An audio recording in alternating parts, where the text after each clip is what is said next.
দেখে সবসময় আপনার কাছে এই কাপড় সেলাই করব। দর্জির থেকে আপনার সেলাইয়ের হাত অনেক ভালো। এই যে বলেন ভাবি, আমার কি আর অত পাকা হাত? কিন্তু আপনাদের টুকটাক সেলাই করি।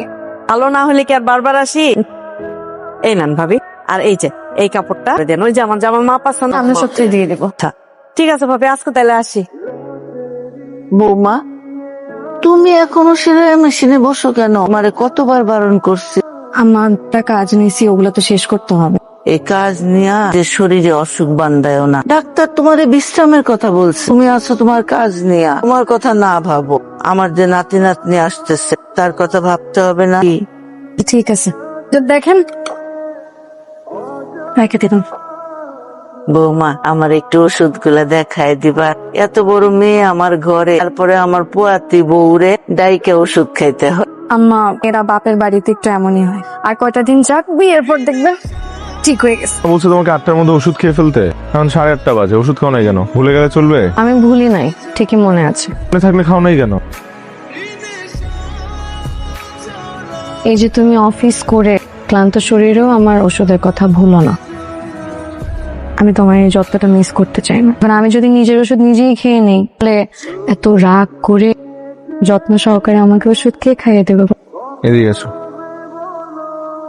এই যে তুমি পুরো সংসারটা এত সুন্দর করে আগলায় রাখো, আমারও তো উচিত তোমাকে খুব যত্ন সহকারে আগলায় রাখছে। ধরো, তুমি ফলগুলো খাও, আমি তোমার মাথায় তেল দিয়ে দিই। আমাকে 100 টাকা দিবা? মানি ব্যাগেই তো আছে, নিয়ে নাও। কি করো? না, হানিমুনে যাবো বাজারে, সেই জন্য টাকা জমাচ্ছি। আর কয়দিন পর বাচ্চার মা হবেন, তারপর কি করবেন? সাথে নিয়ে হানিমুনে যাবেন? মানুষ শুনলে কি করবে? হাসবে। হাসলে হাসো, আমি কি শুধু বাচ্চা নিয়ে যাব নাকি? মা আর জুইকেও নিয়ে যাব। এ কি, মা আর দুইকে নিয়ে হানিমুনে যাবো? তখন তো আর সেটা হানিমুন থাকবে না, সেটা হয়ে যাবে ফ্যামিলি ট্যুর।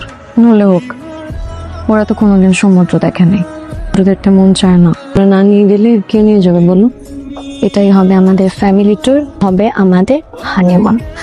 আচ্ছা ঠিক আছে, একটু তেল দিয়ে দিয়ে, ও দিয়ে দাও।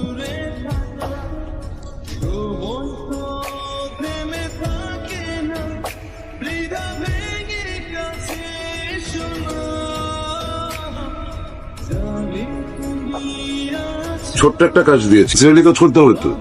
স্যার আবারও ভুল হয়েছে। চেক করে দেখেন কি করে করছি তো স্যার, তাই একটু ভুল হয়ে গেছে। তাড়াহুড়ো তো একটু থাকবে, কিন্তু নির্ভুল হতো।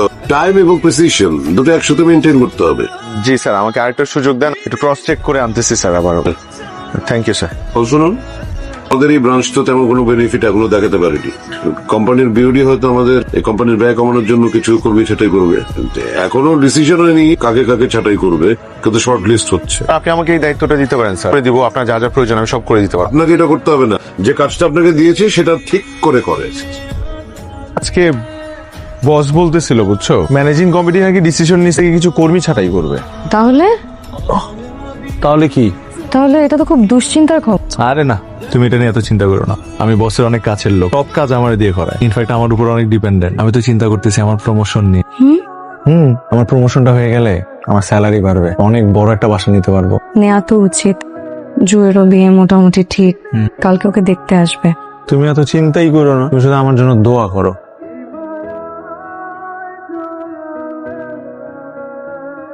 কি হলো? আমাকে আব্বু বলে ডাকছে, আমি আব্বু ডাক শুনতে পাইতেছি। হইছে, উনি পেটের ভিতর আব্বু ডাক শুনতে পায়। তোমার দুর্ভাগ্য যে তুমি শুনতে পাচ্ছ। যদি শুনতে পাইতা তাহলে তুমিও শুনতা, তোমাকে মা বলে ডাকতে। হইছে তো, যে পেটের ভিতর সারাদিন নড়াচড়া করে, তো তুমি টের পাবা না। যাও ফ্রেশ হয়ে আসো। আর একটু শুনি। বাবা রাজীব, এত অস্থির হয়ে না তো বাবা, বসো। ওয়ালাইকুম আসসালাম। আমাদের ছেলেকে অনেক পাত্রী তো দেখিয়েছে, সে আপনাদের মেয়েকে পছন্দ।